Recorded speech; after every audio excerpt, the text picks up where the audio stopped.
मैं सबसे पहले प्रेस के साथियों का बहुत बहुत धन्यवाद और आभार प्रकट करता हूं।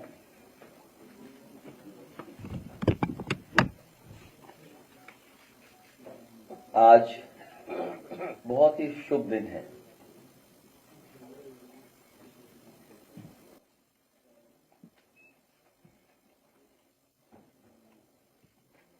हम लखनऊ वाले हैं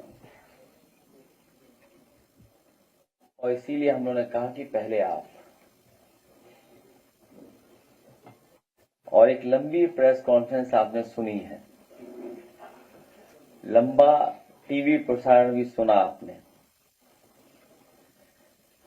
इस मौके पर मैं आप सबका जहां स्वागत करता हूं, वहीं आज हम एक ऐतिहासिक लोकतांत्रिक जीत के अवसर पर मिल रहे हैं, जब सरकार की बदनीयत की हार हुई है और परसिमन बिल पास नहीं हो पाया है। संसद में हार का सीधा मतलब ये होता है कि सरकार अब जनता की इच्छा का प्रतिनिधित्व नहीं करती। ऐसे में उसे बने रहने का कोई हक नहीं है और विपक्ष की सही मायनों में अब देश की इच्छा का प्रतिनिधित्व कर रहा है। भाजपाई नकारात्मक राजनीति का आधार हमेशा से दरारवादी रहा है। मतलब भाजपा वाले पहले लोगों के बीच अविश्वास पैदा करते हैं, फिर इन लोगों को बांटकर छोटे गुटों बांट देते हैं, फिर दोनों को एक दूसरे के खिलाफ लड़ाने के लिए मनमाने कारण बताते हैं, फिर एक दूसरे का डर दिखाते हैं। तुम खतरे में हो इसलिए अकेले कुछ नहीं कर सकते, तुम हमारे साथ आ जाओ। इससे समाज में विभाजन विखंडन हो जाता है और डरकर एक गुट इनका वोटर बन जाता है। इस तरह ये अपना उल्लू सीधा कर लेते हैं। इसका सीधा मतलब ये हुआ कि भाजपाई सत्ता पाने और सरकार बचाने के लिए कोई भी साजिश कर सकते हैं और करते भी हैं, और कितना भी नीचे गिर सकते हैं। भाजपाई का CMF फार्मूला, भाजपाइयों का CMF फार्मूला, क्रिएट मिसट्रस्ट और फियर, अब पिट चुका है। भाजपाइयों का समाज के बीच भय और अविश्वास पैदा करने का सामाजिक षड्यंत्र अब और नहीं चलेगा। आज तक चली भाजपाइयों की चाल अब जनता के सामने खुल चुकी है, इसलिए अब इनकी हार होना शुरू हो गई है। लोकसभा चुनाव में उत्तर प्रदेश की जनता ने भाजपा के इसी गंदे सियासी खेल को भांपकर भाजपा की बुरी तरह हराया था। अब एकता को बांटने के ये खेल भाजपाई महिलाओं के बीच खेल रहे हैं, लेकिन अब ये महिलाएं ही अपनी सुरक्षा, अपमान व हर तरह के शोषण से बचने के तथा महंगाई, शिक्षा, स्वास्थ्य के नाम पर हो रही लूट को खत्म करने के लिए भाजपा को हराएंगी। आज के नए विचार वाली नारी और उसकी आधुनिक सोच भाजपा के पुराने जमाने की तंग सोच से मेल नहीं खाती है। इसलिए भाजपाई सोचते हैं कि समाज में अभी भी जो महिलाएं पुरानी सोच की हैं, उन्हें तो कम से कम अपनी तरफ कर लें, क्योंकि जागरूक समाज की कोई युवती नारी तो भाजपा को वोट देने वाली नहीं है। ये टीवी सीरियल की आपसी राजनीति को असल जिंदगी में औरतों के बीच एक लाइन खींचने के लिए इस्तेमाल करना चाहते थे, जिससे महिला एकता न बन पाए। ये भी संकीर्ण सोच और तंग नजरिया वाले उन भाजपाई और उनके संगी साथियों की गहरी चाल थी, जिनकी महिलाओं के बारे में सोच सामंती है। मतलब जो पुरुषों की सत्ता में विश्वास रखते हैं और इस बात में भी कि नारी को कमजोर रखो, नारी को अधिकार मत दो, उसे न निर्णय की स्वतंत्रता दो, न सोच विचार की, न घूमने फिरने की, न पहनावे की, जिसका उदाहरण इनके दकियानूसी, पुरातनपंथी, रूढ़िवादी, रंगे पुते लोगों के उन विरोध और प्रदर्शन में दिखता है। जो अक्सर मुंह छिपाकर हाथों में डंडे लेकर के स्कूल कॉलेजों में, सार्वजनिक स्थलों में, पार्क में, रेस्टोरेंट में और यहां तक कि लोगों के घरों में अपनी कुछ तथाकथित प्रथाओं को बचाने के लिए हिंसक हो जाते हैं। और जब इनका विरोध होता है तो ये तुरंत तितर बितर होकर भूमिगत हो जाते हैं। जनता के बढ़ते विरोध और आक्रोश से ध्यान हटाने के लिए साजिशन लाए गए तथाकथित महिला आरक्षण बिल की हार भाजपा की हार है। ये भाजपा की बदनीयत की भी हार है। भाजपा का हर प्रयास, हर बिल या तो कुछ लोगों को फायदा पहुंचाने के लिए होता है या समाज को बांटने का छल छलावा होता है। इस बार भाजपा इस बिल के माध्यम से महिलाओं की एकता में दरार डालकर उनको ठगना चाहती थी, लेकिन विपक्ष की एकता ने भाजपाई मंसूबों को धूल चटा दी। ये भाजपा के खिलाफ देश की सक्रिय हो चुकी जन चेतना की जीत है, जिसका प्रतिनिधित्व देश का विपक्ष कर रहा है। तथा कथित महिला आरक्षण बिल के बहाने भाजपा नारी को नारा बनाने की कोशिश कर रही थी, क्योंकि महिला असुरक्षा, महिलाओं के खिलाफ बेतहाशा बढ़ती हिंसा व अपराध, महंगाई, बेरोजगारी, बेकारी, बीमारी और शिक्षा की वजह से नारी भाजपा से किनारा कर चुकी है। नारी स्वतंत्रता के विरुद्ध भाजपाई और उनके संगी साथियों की रूढ़िवादी संकीर्ण सोच और तंग नजरिया नए जमाने की नारी शक्ति को स्वीकार नहीं है। परसीमन के नाम पर यह बिल भी रूप बदलकर नारी के अधिकार का हरण करने आया था।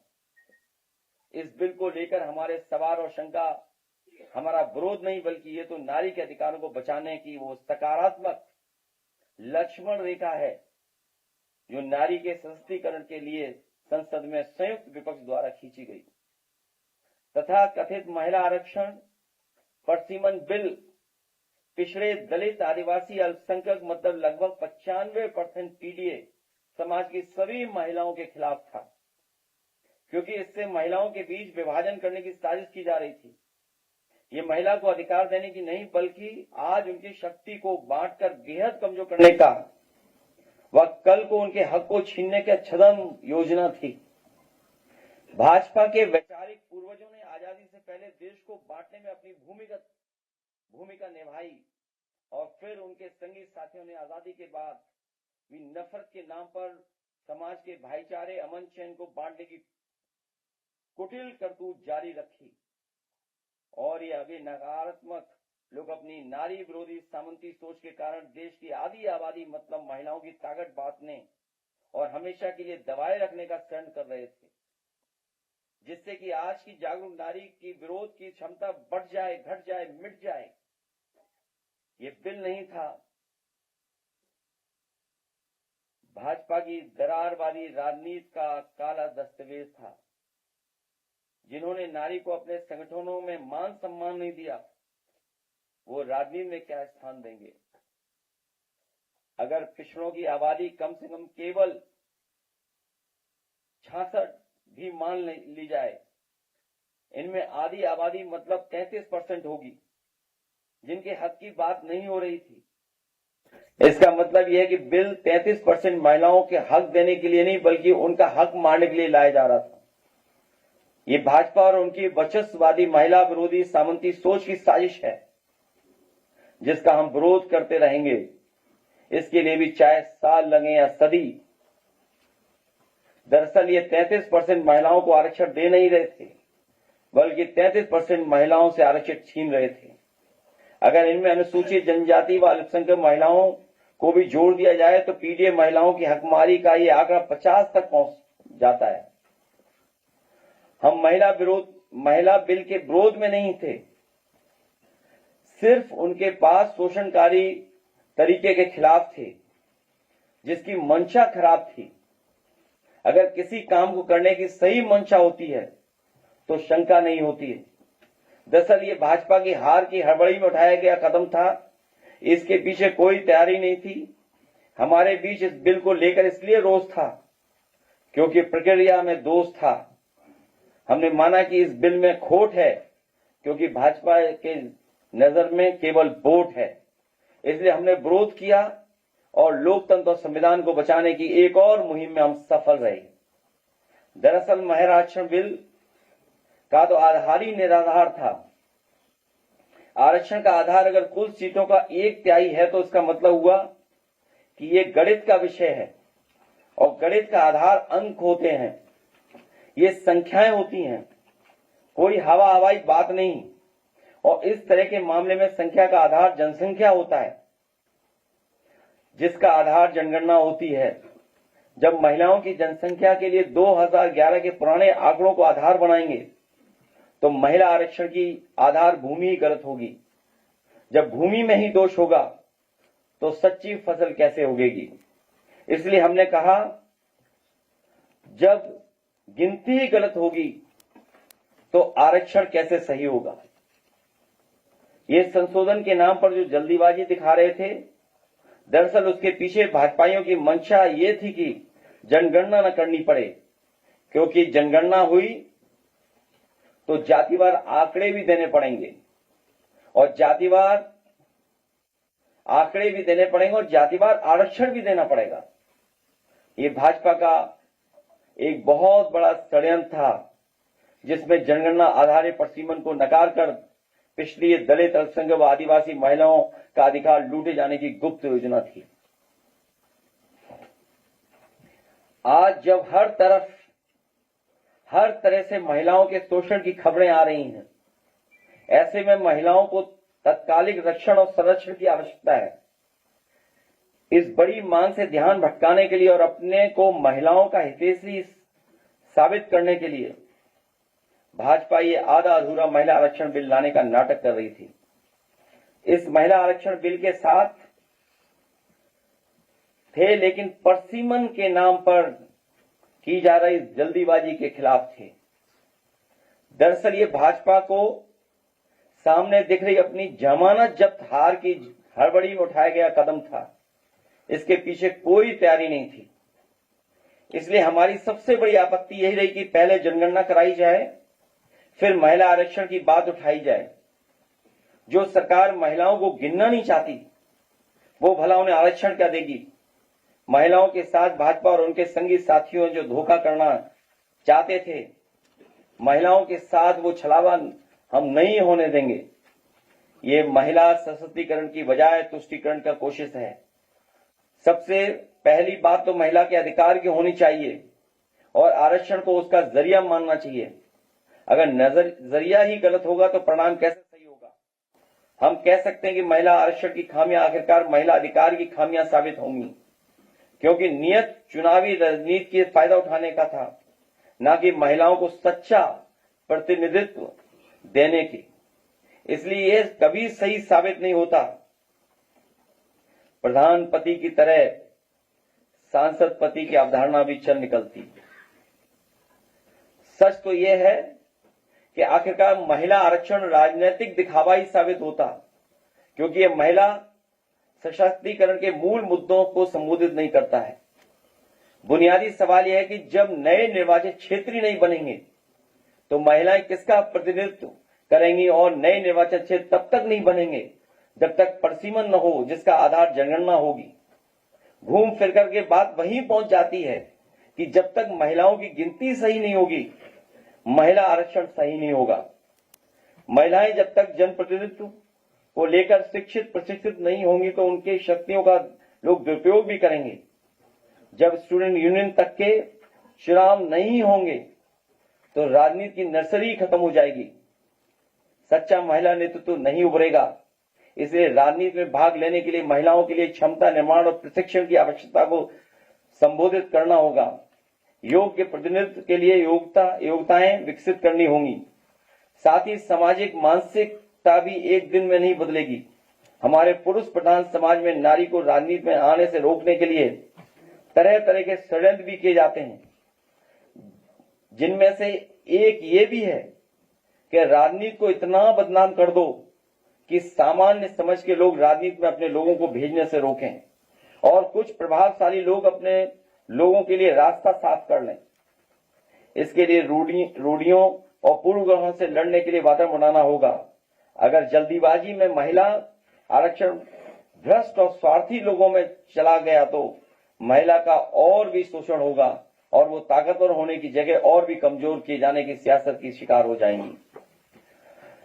महिलाओं को स्वयं भी मनोवैज्ञानिक बाधाओं को दूर करने के लिए समय लगेगा, क्योंकि महिलाओं को राजनीति में भाग लेने के लिए मनोवैज्ञानिक बाधाओं का सामना करना पड़ता है, जिसके लिए स्कूली स्तर से ही उनके आत्मविश्वास को बढ़ाने, सामाजिक प्रतिक्रियाओं के डर से बाहर लाने और पारिवारिक जिम्मेदारियों के नाम पर आने वाली मानसिक सामाजिक बाधाओं को पार करना होगा।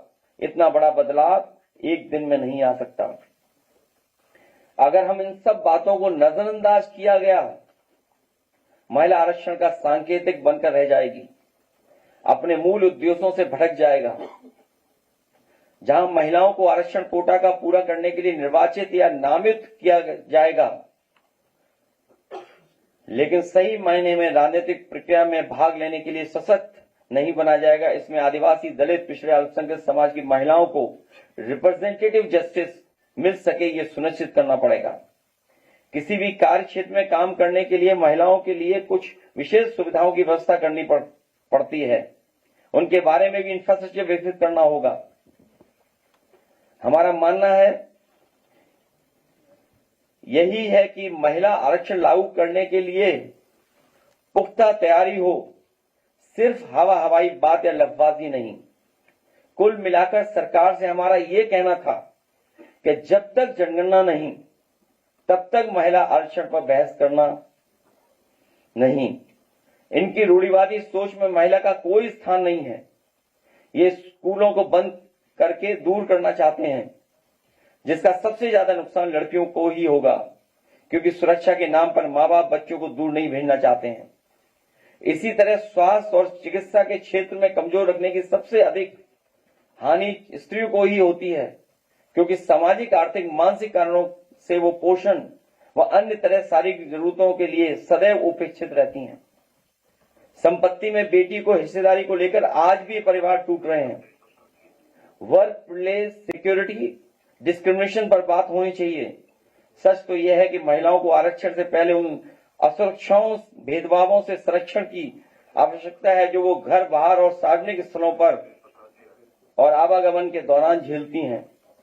न्याय के दरवाजे खटखटाने से पहले महिलाओं ही क्यों डिस्करेज किया जाता है? जब ऑल वुमेन पुलिस स्टेशन हो सकते हैं, तो ऑल वुमेन कोर्ट क्यों नहीं हो सकते हैं, जहां अपनी बात कहने के लिए हिचक न हो। आज इंडिया की एकजुटता ने साबित कर दिया है कि नैतिक रूप से भाजपा ने सरकार में बने रहने का आधार खो दिया है, क्योंकि संसद में जो सरकार हार जाती है वो बाहर जाती है।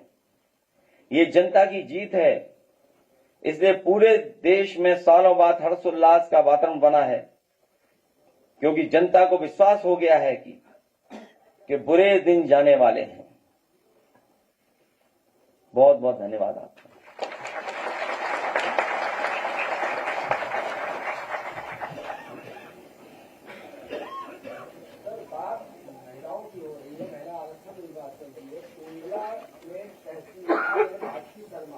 उन्होंने वहाँ के डीएम पर आरोप लगाया और ये कहा कि डीएम हमारा हैरेसमेंट कर रहा है।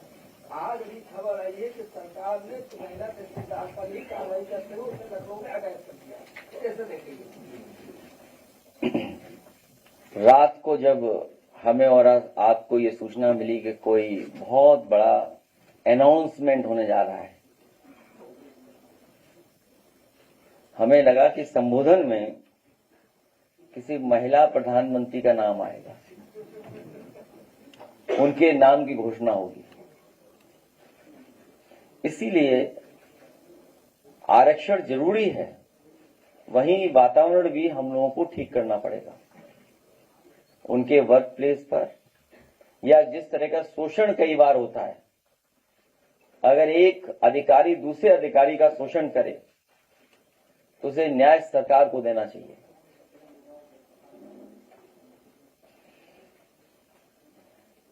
मैं आज फिर परशुराम जयंती पे बधाई देता हूं, सभी त्योहारों पे बधाई देता हूं, और एक बार फिर परशुराम जयंती पर सरकार बनने पर छुट्टी होगी।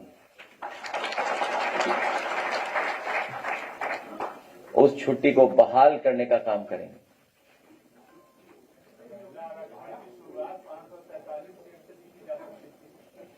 ये पक्ष बहुत से सांसदों ने भी रखा कि अगर सरकार चाहे जो पुराना बिल पास हो चुका है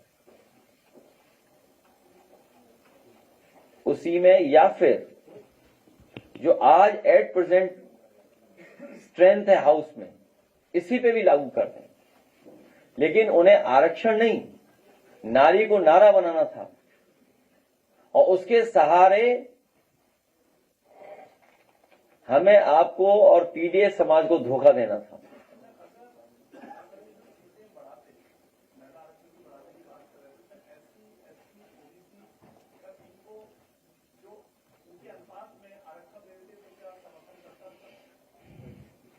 जब सवाल यह है कि आप सीटें बढ़ा करके आरक्षण देना चाहते हैं, हमारा संविधान, हमारा बाबा साहेब भीमराव अम्बेडकर का बना हुआ संविधान ये कहता है, नियम जो है कि आप जनगणना कराएं, और ये जनगणना कराना नहीं चाहते हैं क्योंकि जैसे ही जनगणना की बात करेंगे तो जाति जनगणना की बात उठेगी, और जाति जनगणना की बात उठेगी तो सभी समाज के लोग अपने हक अधिकार की बात करेंगे आबादी के हिसाब से, और उसके बाद डिलिमिटेशन होगी।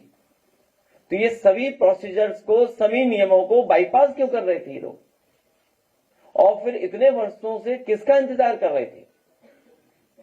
इसलिए बहुत सोची समझी रणनीति थी इनके संगी साथियों की, इनके खुफिया लोगों की, इनकी गुप्त योजना थी कि किसी भी तरीके से पीडीएस समाज को और जो नारी शक्ति है उसको तोड़ दें। अभी जो प्रेस कॉन्फ्रेंस हो रही थी हमारे प्रदेश के मुखिया, मैं चाहूंगा, बड़ी मुश्किल से उनका पुराना वीडियो हमें मिला है।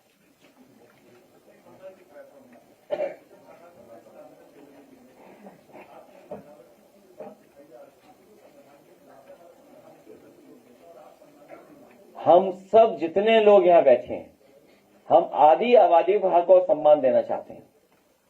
तो आदि आबादी में गिनती किस किस की होगी और किसकी नहीं होगी, ये कौन तय करेगा? आज भी जो प्रेस कॉन्फ्रेंस हुई और कल भी जो संबोधन हुआ उसमें आदि आबादी की बात हुई है। तो आदि आबादी मतलब महिलाएं हैं, और डॉक्टर राममनोहर लोहिया को जो मानने वाले लोग हैं, उनके सिद्धांत पे चलने वाले लोग वो जानते होंगे, डॉक्टर राममनोहर लोहिया ने कहा कि महिलाओं को हम पिछड़ा मानते हैं, और अभी भी सरकार आदि आबादी की बात कर रही है। तो जो आदि आबादी हमारे समाज की है, पीडीएस समाज की है, उन सबको हक सम्मान मिले। मंत्री जी कह रहे हैं कि विधानसभा के सामने समाजवादी पार्टी का झंडा जलाया है।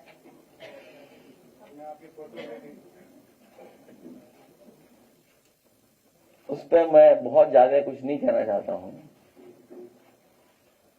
लेकिन हम और आप सब लोग जानते हैं कि रंग जो होता है वो किसी न किसी धर्म से जुड़ा रहता है, या हर धर्म का कोई न कोई रंग होता है। समाजवादियों का रंग जो लाल है, लाल क्रांति का रंग तो है ही है, ये हमारी देवियों का भी रंग है, उनके पहनावे का भी रंग है, हनुमान जी का भी रंग है। नए जोड़े जब बनते हैं तो चूड़ियों का भी रंग लाल होता है, हमारी देवी के चुनरी का भी रंग लाल होता है। तो इसलिए किसी के भी इमोशन को हर्ट नहीं करना चाहिए। और सदन तो लगता है इसलिए बुलाया गया था, टीएमसी, डीएमके और जो इंडिया गठबंधन के सांसद प्रचार न कर सकें, जिससे भारतीय जनता पार्टी के प्रत्याशियों की जमानत जब्त बच सके। तो बुरी तरह हार होने जा रही है, उससे बचने के लिए 3-4 दिन प्रचार बोल न कर पाए, जिससे भारतीय जनता पार्टी के प्रत्याशियों की जमानत जब्त न हो जाए।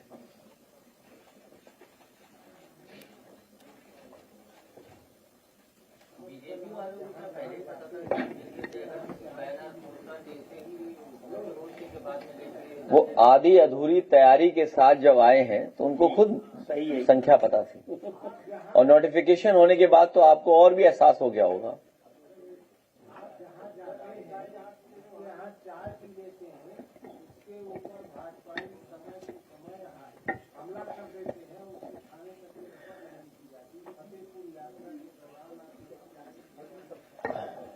वो नौजवान मेरे साथ है, मेरे साथ ही खड़ा है, और मुझे याद है कि उसने मुझे चाय पिलाई थी।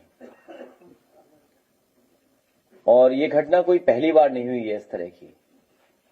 इसीलिए मैंने अपने तमाम समाजवादी साथियों का कि बहुत चौकन्ना रहें, सावधान रहें, बीजेपी के साजिश षड्यंत्र से बहुत सावधान रहें और जागरूक तरीके से सोचे समझें। और वो अपनी बीती बात तो बताएगा, लेकिन भारतीय जनता पार्टी के वहां के नेता ने एक मुस्लिम समुदाय के नेता को आगे कर करके इसके ऊपर पिटाई करवाई, मार पिटाई कराई, जिससे केस बन सके, डरा सके, धमका सके। पीछे बीजेपी है, करवा किससे रही है, हो किस पे रहा है। और ऐसी घटना मैंने आप लोगों के सामने याद की, जब राष्ट्रपति जी का वोट डालने जा रहे थे हम लोग, तालेग्राम की घटना याद दिलाई थी प्रेस के सामने कि तालेग्राम में भारतीय जनता पार्टी के नेताओं ने हिंदू मंदिर में एक मुस्लिम समुदाय के व्यक्ति को लेकर के मांस फेंकवाया था। जब उस मांस फेंकने के लिए मना किया उस मुस्लिम समुदाय के नौजवान ने, तो भारतीय जनता पार्टी के नेताओं ने कहा कि हम आपके साथ चलेंगे, आप चलो और मांस फेंक करके आओ। जब सच्चाई का खुलासा हुआ तो 18 भारतीय जनता पार्टी के लोग जेल रहे 1 साल। और लखनऊ यूनिवर्सिटी की भी घटना आपको याद होगी, उसमें साजिश षड्यंत्र कौन कर रहा था। हमें उम्मीद है कि चाय वाले हमारे नौजवान को, समाजवादी चाय वाले नौजवान को न्याय मिलेगा, और जिन्होंने इसकी घटना की है उनके खिलाफ कड़ी कार्रवाई होगी, और जिसके पीछे लोग हैं उन पे भी कार्रवाई हो। और यूं तो आरोप क्या लगाया कि एल्युमिनियम के बर्तन में क्यों चाय बनाते हो आप, इसलिए दुकान सीज कर दी। बताइए आप, दुकान इसलिए सीज कर दी कि आप एल्युमिनियम के बर्तन में चाय बना रहे हैं,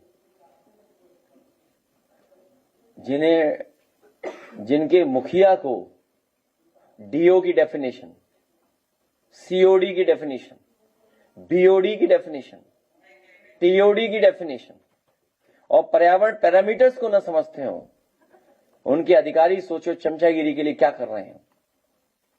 क्या कह रहे हैं कि एल्युमिनियम कंटेंट चाय में चला जाएगा। अरे हम और आप लोग तो सुबह ही सुबह एल्युमिनियम उठा लेते हैं लोटा। गांव में देखो, और किस दुकान में एल्युमिनियम की नहीं चाय, बर्तन में चाय बनती है, पूरे लखनऊ बनती है और घरों में बनती है।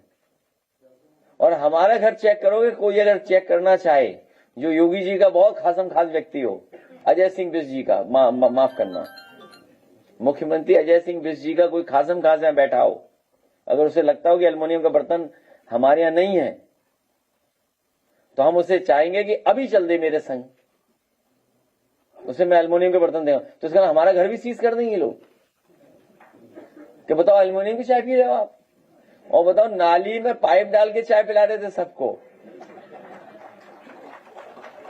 बताओ नाली ज्यादा पॉल्यूटेड है कि एल्युमिनियम का साफ बर्तन।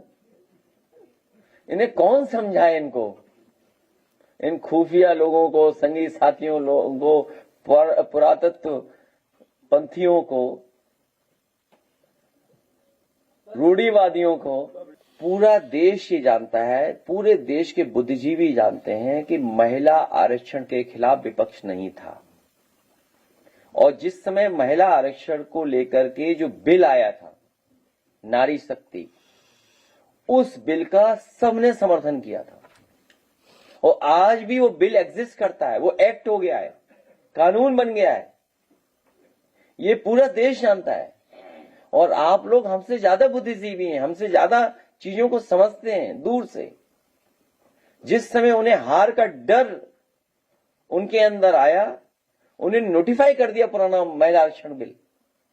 आखिरकार ये देश के प्रधानमंत्री जी बताएंगे नोटिफाई क्यों किया, बीजेपी बताएगी नोटिफाई क्यों किया। क्या महिला आरक्षण बिल एक्ट नहीं बन गया? झगड़ा वो नहीं है, झगड़ा साजिश और षड्यंत्र का था। पीडीएस समाज के लोगों को हक अधिकार उनका छीनने के था, और डिलिमिटेशन के बहाने जिस तरीके से उन्होंने डिलिमिटेशन किया है आसाम में या अन्य प्रदेशों में,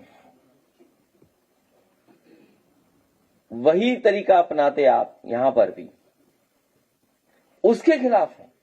महिला आरक्षण तो आज भी एग्जिस्ट करता है और महिला आरक्षण तो बिल पास हो चुका है। अरे यार, संबोधन सुनते हो कि इधर उधर सुनते हो तुम? हमें तो संबोधन में लगा कि कोई महिला प्रधानमंत्री का नाम आने वाला है। अगला प्रधानमंत्री कोई महिला बनेगा बीजेपी से।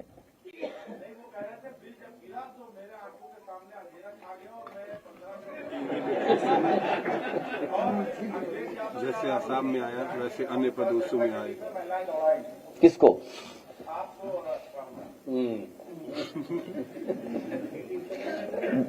भाजपा की बातों में मत आओ। बात करने वाले लोग जो है राज्यपाल को बुलाते हैं यूपी में और चुनाव लड़ते हैं, फिर राज्य में स्वतंत्र प्रभाव बना लेते हैं, तो ये कैसे मालूम आगे बढ़ा सकते हैं? मैं समझ नहीं पाया। वर्तमान सरकार महिला आरक्षण की बात करती है, महिला बाल बढ़ाने की बात कर रही है।